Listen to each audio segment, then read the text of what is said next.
ہر قسم کے شرعی، روحانی اور جسمانی مسائل اور وظائف کے لیے دارالعمل یوٹیوب چینل سبسکرائب کیجیے اور بیل آئیکن بھی پریس کریں تاکہ ہر ویڈیو آپ تک بآسانی پہنچ سکے۔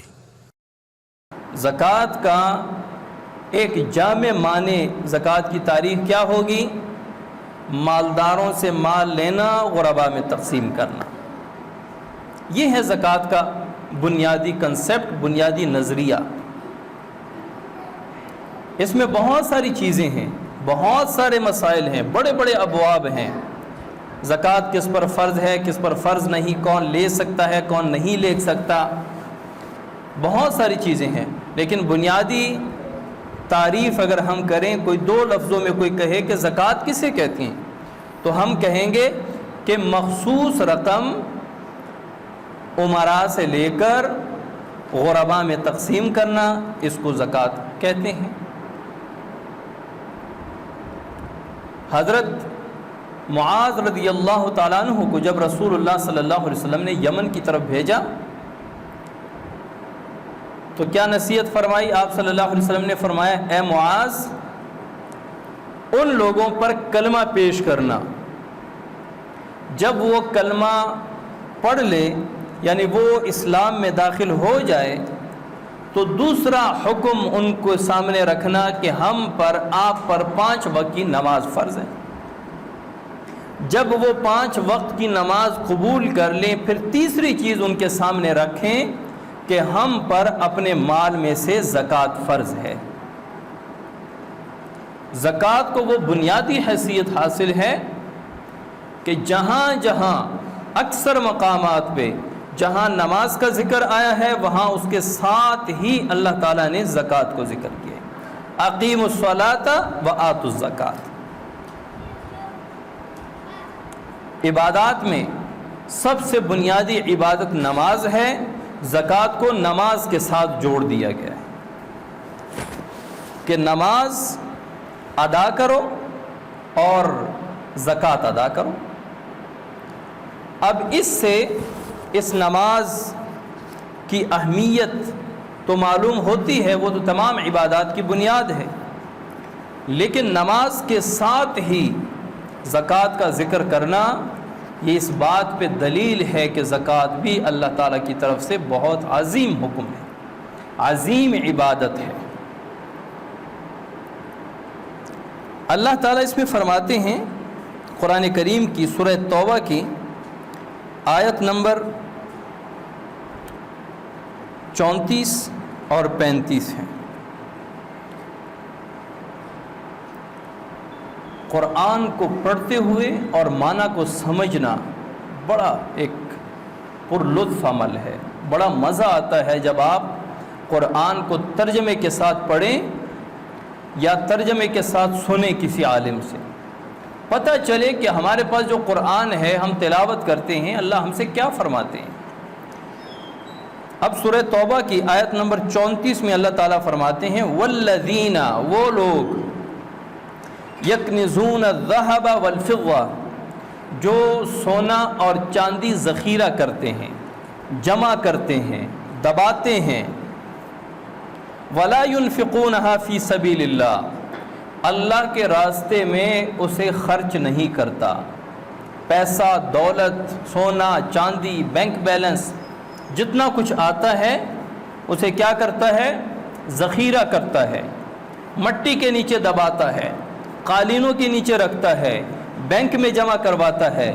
ولا ينفقونها فی سبیل اللہ، اللہ کے راستے میں اس کو خرچ نہیں کرتا۔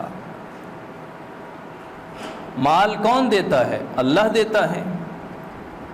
ایک بندہ آپ کو 40,000 روپے دے کہ یہ 40,000 روپے لے لو اور گھر جاتے ہوئے فلاں جگہ پہ ایک غریب آدمی بیٹھا ہے، 1000 روپے اس کو دے دینا، تو آپ کہیں گے کہ ماشاءاللہ 40,000 روپے مجھے ویسے مل گئے، میں اس میں سے 10,000 بھی وہ کہتا تو میں دے دیتا، کیونکہ 30,000 مفت کے آ گئے میرے پاس۔ لیکن وہ کیا کہے کہ یہ 40,000 روپے آپ رکھ لو، یہ آپ کے، ان میں سے صرف 1000 روپے آپ نے دینے ہیں، فلاں جگہ مسکین بیٹھا ہے اس کو دے دیں۔ تو آپ اس مسکین کا یہ حق دبائیں گے یا دیں گے؟ دیں گے نا، کیونکہ 39,000 آپ کو ویسے مل رہے ہیں، فقط 1,000 جو 2.5% بنتا ہے ان 40,000 کا، اس کے بارے میں وہ مالک کہہ رہا ہے کہ جاتے ہوئے اس کو پکڑا دیں۔ سیم یہی مثال ہے زکوٰۃ کی، کہ جب اللہ تعالیٰ نے آپ کو مال، دولت، پیسہ، سونا، چاندی دے دیا تو اس کل مال میں سے اللہ تعالیٰ نے فرمایا کہ یہ سب آپ کا، اس میں سے صرف 40واں حصہ غربا میں تقسیم کر دو۔ 40واں حصہ ہے نہ نصف کہا ہے کہ 50,000 ہیں تو 25,000 دے دو، 1 لاکھ ہیں تو 50,000 زکوٰۃ کے طور پہ دے دو، 2 لاکھ ہیں تو 1 لاکھ زکوٰۃ میں دے دو، نہیں، 1 لاکھ ہے تو فقط 2,500 روپے دے دو، 97,500 روپے آپ کے، 2,500 روپے اللہ کے راستے میں دے دو، یہ آپ پر فرض ہے۔ کتنی معمولی رقم بنتی ہے؟ 40 لاکھ روپے کا مالک ہے ایک بندہ، اسے اللہ حکم کرتا ہے کہ فقط 1 لاکھ آپ نے غربا میں تقسیم کرنا ہے، 39 لاکھ آپ کی۔ المیہ کیا ہے؟ وہ 39 لاکھ ہمیں زیادہ نہیں لگتے کہ اتنے کہ ہم مالک ہیں، فقط وہ 1 لاکھ ہمیں زیادہ لگنے لگتا ہے کہ 1 لاکھ میں تقسیم کروں گا، 1 لاکھ میں غربا میں تقسیم کروں گا۔ یہ بڑی قلیل مقدار اللہ تعالیٰ نے زکوٰۃ کی رکھی، لیکن اگر صرف ملک پاکستان کا ہر صاحب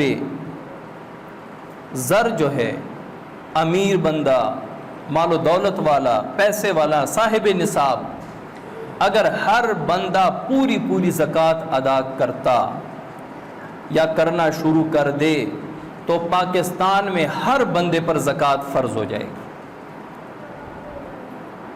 پاکستان، یہ جو ہمارے ہاں ایک طبقہ ارب پتی بن رہا ہے اور ایک بندہ جو ہے وہ گھی کے پیسے نہیں پا سکتا، یہ پاکستان کا یا پوری دنیا کا نظام سرمایہ دارانہ نظام کی طرف جا رہا ہے، جو ایک باطل نظام ہے، فرسودہ نظام ہے، ایک غلط نظام ہے کہ پیسہ چند لوگوں کے ہاتھ میں آئے، باقی تمام ان چند لوگوں کے غلام بن کے رہے۔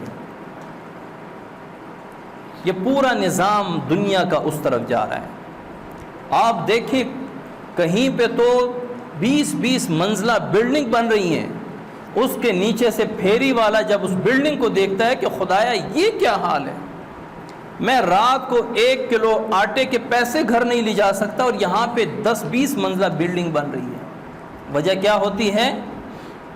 سرمایہ دارانہ نظام۔ وجہ کیا ہے؟ زکوٰۃ کا ادا نہ کرنا۔ 2 گھر ہیں، آپس میں ہمسائے ہیں، ایک بندے پہ 1 لاکھ روپے زکوٰۃ آتی ہے، دوسرا گھر والا وہ قرضوں میں گرا ہوا ہے، قرضوں کے اندر ڈوبا ہوا ہے۔ اب اگر یہ ہمسایہ اپنی زکوٰۃ ادا کرتا تو یہ بندہ کبھی قرض میں نہ آتا۔ اسی لیے تو اللہ تعالیٰ فرماتے ہیں وَالَّذِينَ يَكْنِزُونَ الذَّهَبَ وَالْفِضَّةَ، وہ لوگ جو سونا چاندی اکٹھا کرتے ہیں، جمع کرتے ہیں، وَلَا يُنْفِقُونَهَا فِي سَبِيلِ اللَّهِ، اور اللہ کے راستے میں خرچ نہیں کرتے، جب خرچ کرنے کا وقت آتا ہے تو کہتے ہیں کہ اوہو اتنے پیسے میں تقسیم کروں گا، اتنے پیسے میں خرچ کروں گا۔ حضرت مولانا شیخ ادریس صاحب دامت برکاتہم العالیہ سرحد کے بہت بڑے عالم ہیں، فرماتے ہیں کہ میں ایک مسجد میں گیا، بڑی عالیشان مسجد کا افتتاح تھا، تو افتتاحی بیان کے لیے مجھے بلایا گیا تھا۔ تو ان ساتھیوں نے مجھے کہا کہ یہ مسجد ہم چند ساتھیوں نے بنائی ہے۔ ہم بیٹھے ہوئے تھے مسجد میں، تو ہم نے کہا کہ یار ہم نے تو بڑے بڑے بنگلے بنا لیے اور اللہ کا گھر کتنا چھوٹا سا، رنگ روغن بھی نہیں ہے۔ تو ہم نے کہا کہ ہم عالیشان مسجد بنائیں گے، اس میں باہر سے کوئی پیسہ نہیں لگائیں گے۔ یہ جو باہر سے فنڈنگ کرتے ہیں ادارے ہوتے ہیں، خصوصاً عرب لوگ جو ہیں وہ مساجد بناتے ہیں، تو انہوں نے کہا کہ ہم کوئی فنڈنگ نہیں کریں گے، خود بنائیں گے اہل محلہ سے مل کر۔ تو کہتے ہیں کسی نے اسی وقت کہا کہ سیمنٹ سارا میرے ذمے، کسی نے کہا سریا میرے ذمے، کسی نے کہا کہ ریت میرے ذمے، اینٹ میرے ذمے۔ کہا کہ ہماری مسجد کے ساتھ ایک بہت بڑے خان تھے، وہاں یہاں جس طرح چودھری کہا کرتے ہیں تو اس طرف ہمارے ہاں اس کو خان کہتے ہیں، یہ خان کا ڈیرا ہے، تو بہت بڑے خان تھے۔ تو ہم نے کہا کہ چلو اس خیر کے کام میں خان کو بھی شامل کیا جائے۔ کہتے ہیں ہم خان کے پاس گئے اور ہم نے ساری رویداد ان کے سامنے رکھی کہ ہم چند احباب یہ محلے والے جن کو اللہ تعالیٰ نے کچھ وسعت طاقت دی ہے، یہ مل کر مسجد بنا رہے ہیں۔ تو انہوں نے ساری بات سنی اور جیب میں ہاتھ ڈالا اور 200 روپے پکڑا دی۔ وہ بندہ جس کا بڑا بنگلہ ہے، بڑا ڈیرا ہے، اس کے گھر میں 4-5 گاڑیاں کھڑی ہیں، اس کے جو بیٹے ہیں 3-4 بیٹے ہائی گریڈ میں وہ سرکاری نوکریاں ہیں، اپنا بزنس ہے، اس نے 200 روپے ہمیں پکڑا دی۔ ہم نے کہا کہ بھائی ہم نے نسوار لینے کے لیے آپ کے پاس نہیں آئے۔ انہوں نے کہا کہ ہم نسوار خریدنے کے لیے پیسے نہیں مانگ رہے، آپ مسجد بنا رہے ہیں۔ اس نے کہا کہ بھائی یہ لینے تو لے جاؤ۔ ہم نے وہ ان کے پاس رکھے اور نکل آئے۔ کہتے ہیں مسجد میں آئے، اگلے دن کسی نے کہا کہ وہ خان کا پتہ ہے؟ ہم نے کہا نہیں۔ کہتا ہے جب آپ نکلے اسی وقت اس کو فالج کا اٹیک ہو گیا، اس کا ہاتھ بھی شل، اس کے پاؤں بھی شل، یہ قریب کے جو اسپتال ہے اس نے جواب دے دیا، اب فلاں پشاور کے بڑے اسپتال میں لے گئے، وہاں بھی انہوں نے داخل کر دیا کہ جی 1 مہینہ یہاں پہ رہے گا۔ کیوں؟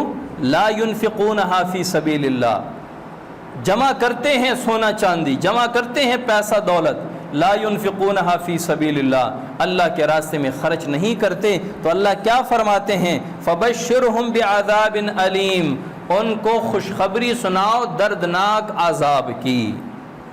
آپ کہیں گے کہ بھئی خوشخبری تو خوشی کی ہوتی ہے، عذاب کی کون سی خوشخبری ہوتی ہے؟ بشارت کہتے ہیں خوشی کی خبر دینے کو۔ تو اس میں مفسرین نے لکھا ہے کہ جس طرح کسی بندے کو اتنا ذلیل کرنا، اس کا ایسا عمل کہ اس کو شرم نہ آئے، حیا نہ آئے، تو اس کو ذلیل کرنے کے لیے کہے کہ بھائی چودھری صاحب آپ تو بہت بڑے بندے ہیں، آپ تو بہت بڑی شخصیت ہیں، لہٰذا یہاں کان پکڑو۔ تو یہ جو آپ نے اسے بہت بڑا کہا نا، یہ اس کی ذلت میں اور اضافہ کرنے کے لیے پکڑوا کان رہے ہو اور اس کے بڑے بڑے القابات دے رہے ہو۔ تو اللہ تعالیٰ کیا فرماتے ہیں؟ ان کو عذاب علیم کی خوشخبری سناؤ۔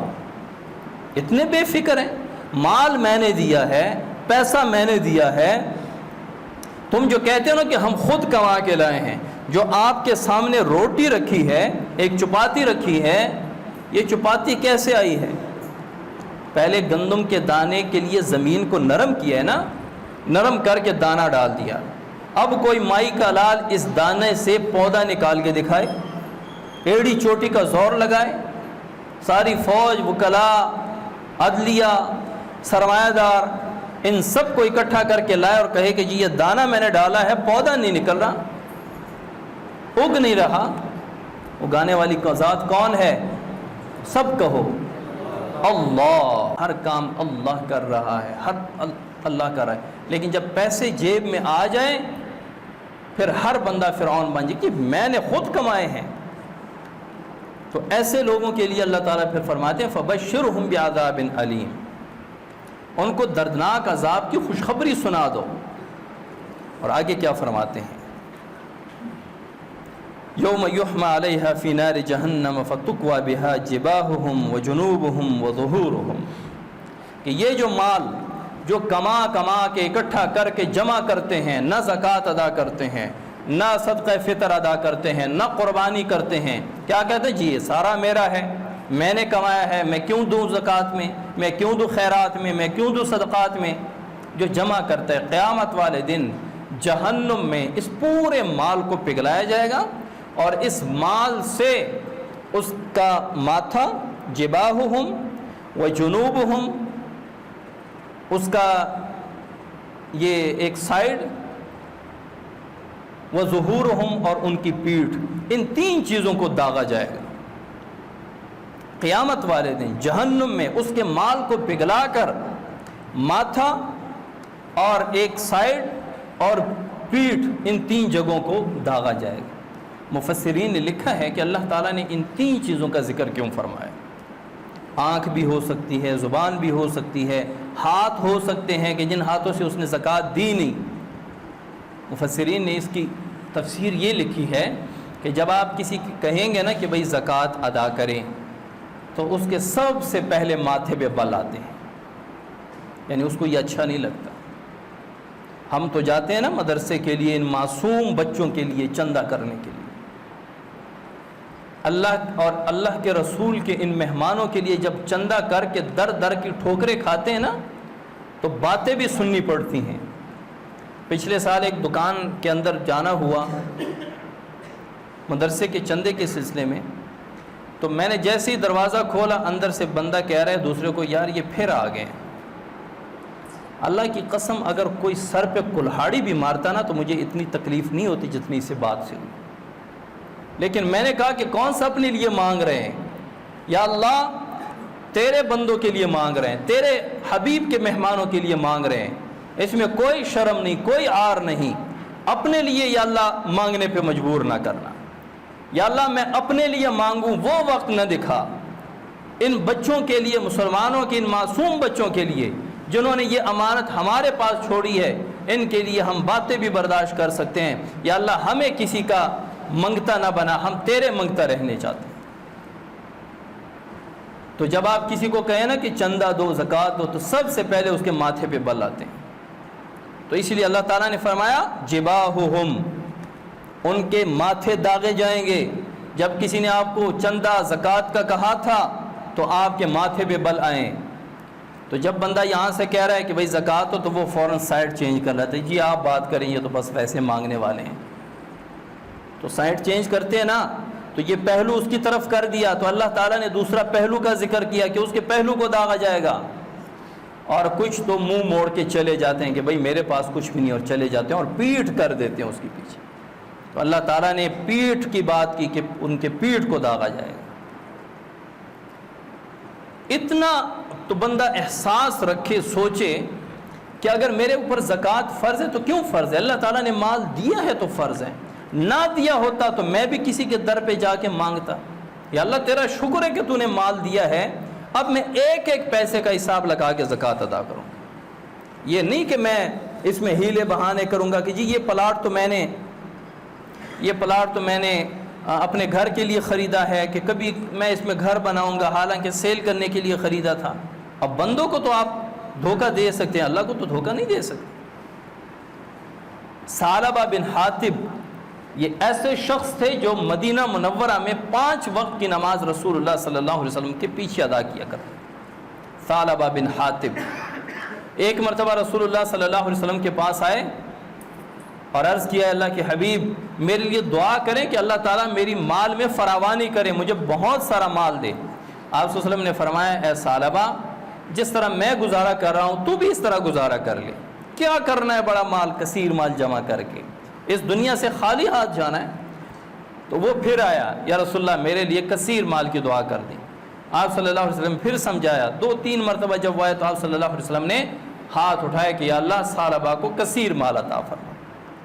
ثعلبہ کے پاس بھیڑ بکریاں شروع ہو گئیں، آنے لگیں، مال بڑھنے لگا، اتنے کم وقت میں اتنا مال ہوا کہ مدینے میں رکھنا دشوار ہوا، تو مدینے سے باہر لے گئے۔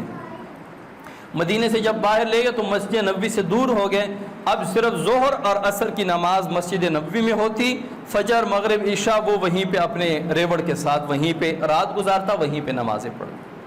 3 نمازوں سے وہ محروم ہو گیا جو نمازیں آپ صلی اللہ علیہ وسلم کے پیچھے مسجد نبوی میں پڑھتے۔ پھر کچھ مال اور بڑھا تو اس نے کہا کہ یہاں بھی نہیں، میں یہاں ان کو اتنا نہیں کھلا پلا سکتا، جنگل کی طرف لے گئے، وہاں ان کو رکھا، وہاں اپنا ایک عارضی گھر بنایا، اور اب ظہر اور عصر میں بھی نہیں آتا تھا، اب صرف جمعے کے جمعے مسجد نبوی میں آتا تھا۔ پھر جب مال بڑھا، مصروفیت بڑھ گئی، تو پھر جمعے کے جمعے بھی نہیں آتے تھے۔ تو ایک مرتبہ آپ صلی اللہ علیہ وسلم نے پوچھا کہ وہ ثعلبہ کہاں ہے، ثعلبہ کا کیا بنا؟ صحابہ نے فرمایا رسول اللہ اس کے پاس تو مال کثیر تعداد میں آ گیا، وہ یہاں سما نہیں سکتا تھا تو وہ دور چلا گیا، اب وہ نہیں آ سکتا۔ تو آپ صلی اللہ علیہ وسلم نے فرمایا وَيْحَ الثَّعْلَبَةُ، ثعلبہ ہلاک ہو گیا۔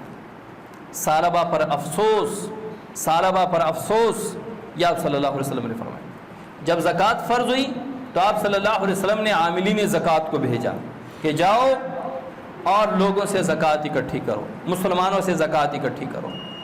تو وہ جب گئے لوگوں سے زکوٰۃ اکٹھی کرتے، جب ثعلبہ کے پاس گئے اور کہا کہ رسول اللہ صلی اللہ علیہ وسلم نے فرمایا کہ زکوٰۃ دو، 40واں حصہ 2.5% بیت المال میں جمع کرو غرباء و مساکین کے لیے، تو انہوں نے فرمایا یہ کیا بات ہوئی، یہ تو جزیہ ہوا، یہ تو ٹیکس ہے، یہ تو کفار پہ لگتا تھا، مسلمانوں پہ یہ کیسے ہو گیا؟ انہوں نے کہا کہ رسول اللہ صلی اللہ علیہ وسلم کا حکم ہے۔ کہا ٹھیک ہے آپ آگے سے ہو آؤ پھر میں دیتا ہوں۔ جب وہ واپس آئے پھر اس نے وہی باتیں کی کہ یار یہ تو جزیہ ہے، ٹیکس ہے، مسلمان سے یہ کیسے لینا چاہیے؟ تو وہ خالی ہاتھ آ گئے۔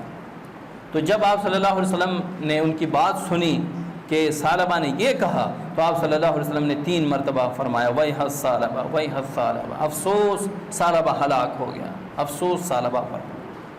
تو یہ کسی طرح یہ خبر ثعلبہ تک پہنچی کہ آپ صلی اللہ علیہ وسلم نے آپ پر افسوس کیا ہے، تو اس نے اپنے آپ پچھلا اور تمام زکوٰۃ اکٹھا کر کے، چندہ اکٹھا کر کے رسول اللہ صلی اللہ علیہ وسلم کے پاس بھاگتا ہوا آیا، یا رسول اللہ یہ میرا چندہ قبول فرما لیں، میری زکوٰۃ قبول فرما لیں، وہ دراصل غلطی ہو گئی، وہ چونکہ میں تھکا ہوا تھا چنانچہ میں حساب کر رہا تھا یہ آپ صلی اللہ علیہ وسلم نے فرمایا کہ اللہ تعالیٰ نے آپ کی زکوٰۃ کو رد کر دیا ہے، واپس لے جائیں۔ بہت منت سماجت کی، کہا ثعلبہ یہ اپنا مال لے جائیں، وہ لے گیا، روجتا پچھتاتا ہوا چلا گیا۔ جب آپ صلی اللہ علیہ وسلم دنیا سے پردہ فرما گئے، ابو بکر صدیق رضی اللہ تعالیٰ عنہ کا دورہ خلافت تھا، ثعلبہ پھر بہت سارا مال لے کے آیا اور حضرت ابو بکر صدیق کے قدموں میں رکھا، اے امیر المومنین یہ زکوٰۃ کا مال ہے لایا ہوں۔ آپ ثعلبہ تو نہیں ہیں؟ جی میں ثعلبہ ہوں، رسول اللہ صلی اللہ علیہ وسلم نے تیرا مال قبول نہیں کیا، میں نہیں کروں گا، میں کیسے تیرا مال قبول کر لوں، میں کیسے تیری زکوٰۃ قبول کر لوں، جاؤ واپس لے جاؤ۔ روتا پچھتاتا وہ اپنا مال لے گیا۔ عمر فاروق رضی اللہ تعالیٰ عنہ کے زمانے میں پھر ثعلبہ اپنے کثیر تعداد میں پچھلے سالوں کی زکوٰۃ بھی اکٹھی کر کے لایا ہے، اور امیر المؤمنین حضرت عمر بن خطاب رضی اللہ عنہ کے پاس آیا اور کہا کہ اے امیر المؤمنین میری زکوٰۃ قبول فرما لیں، میرا چندہ قبول فرما لیں، بیت المال میں جمع کر لیں۔ کہا کہ آپ کون ہیں؟ ثعلبہ ہیں؟ کہاں ثعلبہ ہوں۔ آپ صلی اللہ علیہ وسلم نے تیرا مال قبول نہیں کیا، ابو بکر صدیق رضی اللہ تعالیٰ عنہ نے تیرے مال کو رد کر دیا، میں کیسے قبول کروں، جاؤ اپنا مال لے جاؤ۔ بیت المال کو تیرے مال کی ضرورت نہیں ہے، بیت المال کو تیرے مال کی ضرورت نہیں ہے۔ کہا کہ پھر روتا پچھتاتا ہوا چلا گیا، دوبارہ کبھی مدینے نہیں آیا، اور عمر بن خطاب رضی اللہ عنہ کے دور خلافت میں وہ وفات پا گیا۔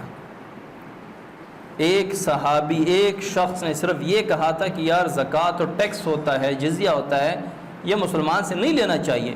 اللہ تعالیٰ نے بھی اس کا مال رد کر دیا، رسول اللہ صلی اللہ علیہ وسلم نے بھی رد کر دیا، عمر فاروق، ابو بکر صدیق سب نے اس کی زکوٰۃ کو رد کر دی کہ تیرے مال کی اسلام کو ضرورت نہیں ہے، تیرے مال کی بیت المال کو ضرورت نہیں ہے، جاؤ اپنا مال لے جاؤ۔ کل اگر اللہ تعالیٰ ہمارے مال کو ہمارے منہ پر دے ماریں کہ زکوٰۃ تو بنتی تھی 5 لاکھ، ادا کرتا تھا 50,000 اور کہتا تھا کہ جی میں بھی زکوٰۃ ادا کرتا ہوں، یہ 50,000 بھی منہ پہ مارے کہ میں نے تجھے جتنا مال دیا تھا اس مال پہ تو ہیلے بہانے کرتا تھا کہ جی یہ تو اس چیز کے لیے میں نے خریدا تھا، یہ میں نے فروخت کے لیے یہ پلاٹ خریدا تھا، یہ مشینری تو میرے اس حوالے سے تھی، اس کام سے تھی۔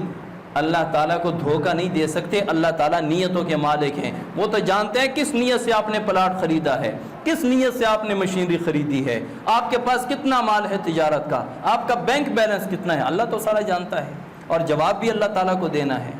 تو اکثر لوگ شعبان اور رمضان میں اپنی زکوٰۃ ادا کرتے ہیں، اور رسول اللہ صلی اللہ علیہ وسلم نے 3 چیزوں پر قسم کھائی ہے، ان میں ایک چیز یہ ہے کہ اللہ کی قسم جو اللہ کے راستے میں دیتا ہے اس کا مال کبھی کم نہیں ہوتا، اس پر آپ صلی اللہ علیہ وسلم نے قسم کھائی ہے۔ اور زکوٰۃ کا ایک معنی نمو ہے، بڑھوتری، اضافہ ہونا، کہ کیونکہ زکوٰۃ کی وجہ سے اللہ تعالیٰ انسان کے مال کو بڑھاتا ہے اور اتنا بڑھا دیتا ہے کہ انسان سوچ فکر، انسان کے خواب و خیال میں نہیں آتا کہ یہ مال کیسے بڑھ رہا ہے۔ تو اپنی زکوٰۃ کو پورا حساب کر کے ادا کیا کرو۔ اگر آپ کہتے ہیں کہ میں بڑا کمزور ہوں، پھر بھی شوقیہ طور پہ اپنے مال کا حساب لگاؤ، اللہ تعالیٰ اگلے سال آپ کو طاقت دے دیں گے۔ اللہ تعالیٰ عمل کی توفیق عطا فرمائے۔ سنتیں پڑھ